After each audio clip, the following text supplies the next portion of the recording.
Me.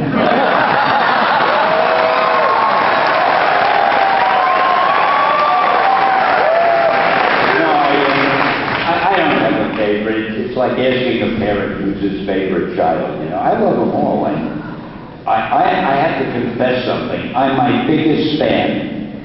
And when I think of these characters that I had a hand in creating, I can't get over it.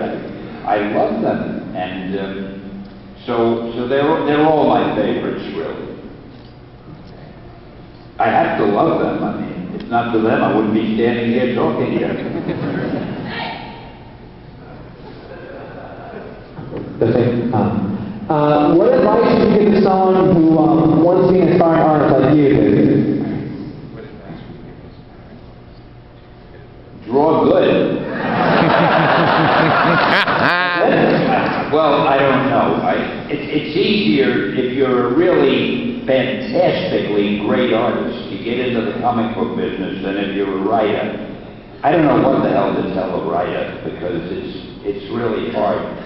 For a writer, you almost have to be published elsewhere. You have to have had novels published, or scripts or screenplays or something, and then you take them to the editor and you say, look who I am, look how good I am, I want to try writing comics. But if you're a guy with no experience, it's very hard. But for an artist, it's different. You see, you can't just look at the type pages of the script and see if a guy can write well. And no editor has time to read a whole script that you might have done. But an art director can look at a page of artwork, and in 2 seconds, he can tell whether you're a really great artist, the type that he wants, or you're not. So that's why I say draw good. If you could draw as well as some of the really good artists working in comics, and you show an art director or an editor your artwork, he might very well give you something to do, because they're always looking for the new great artists. And there are no secrets, there's no inside information I can give you. Just pick an artist that you think is the best in the business and see if you can do some artwork that's as good or better than his. And then you have a fighting chance. Did I say that right? If you're an artist, then he's a good one. Thank you, and you are indeed the man. Right there with both arms up, the hat.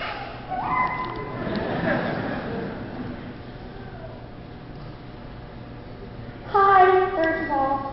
Okay. So with all the comics that come out, there's like such a big action and sci-fi genre now. What do you think about movies like Sucker Punch or Cowboys versus Aliens and like the expansion of that whole genre and how crazy it's been?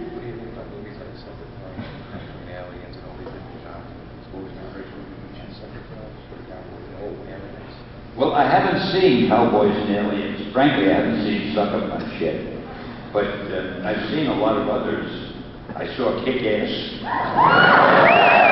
got a kick out of it. I love anything that's different, you know, any kind of movie or story that has a different angle. Cowboys and Aliens, I can't wait to see it, because I've heard about it. I heard about the comic book when it came out years ago, and I heard they were working on the movie, so I'm eager to see it. Usually I don't watch too many movies because I'm too busy working all the time. I try to watch our own movies, Marvel's movies, of course, and Hal has a few movies that I'm not allowed to talk about yet, but they'll be coming out in the next year or two. At the next convention, I'll be able to tell you all about them. The chances are I'll see them. But I think the toughest thing today is to come out with any kind of a movie that has a different angle, because it's like everything's been done. So the best you can hope for is something that's similar to something else, but it's done in a different way or a better way. And everybody is looking for, it's funny with the movie studios and the television networks, everybody is looking for the next different thing. But they're afraid to buy the next different thing, because if it's different, it may not work, and they don't want to get blamed if it doesn't work. And that's why so many things come out that are similar to other things, but just told from a little different point of view.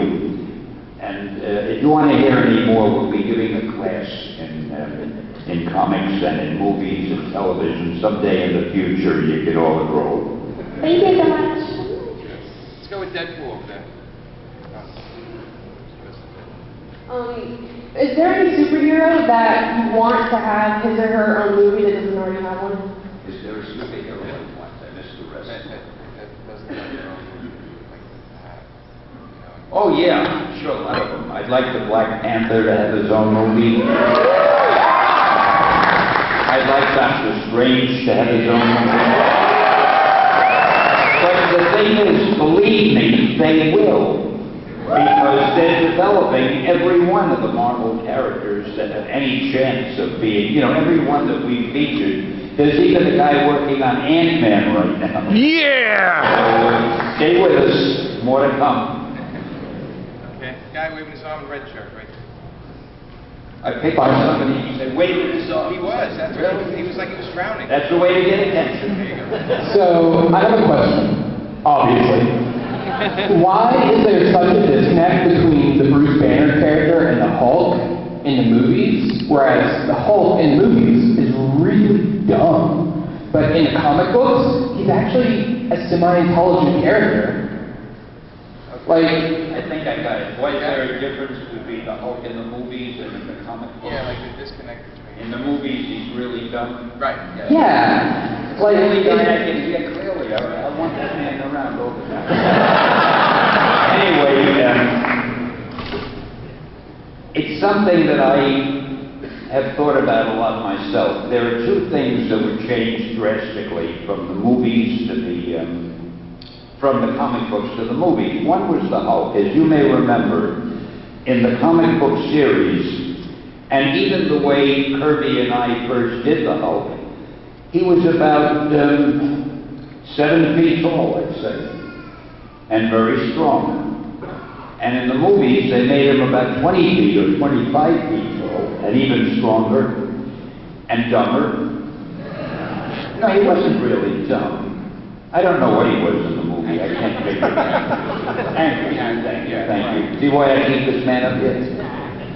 Anyway, another thing that I think that they changed him the way they did. When they do big movies today, superhero type movies, they know the audience loves special effects, and the audience wants to see things that are bigger than life on the screen. So I think they felt if they do him the way Lou Ferrigno played him in the television series, just as a big guy, it wouldn't be enough for the superhero fans that would go to the movies, so they made him very big and a million times stronger than he was in the television series, or even than Jack and I had written.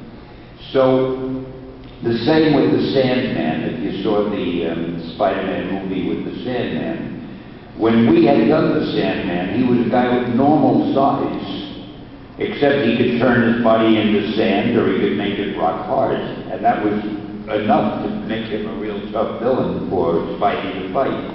But again, they probably felt that wouldn't be enough of a special effect for the audience.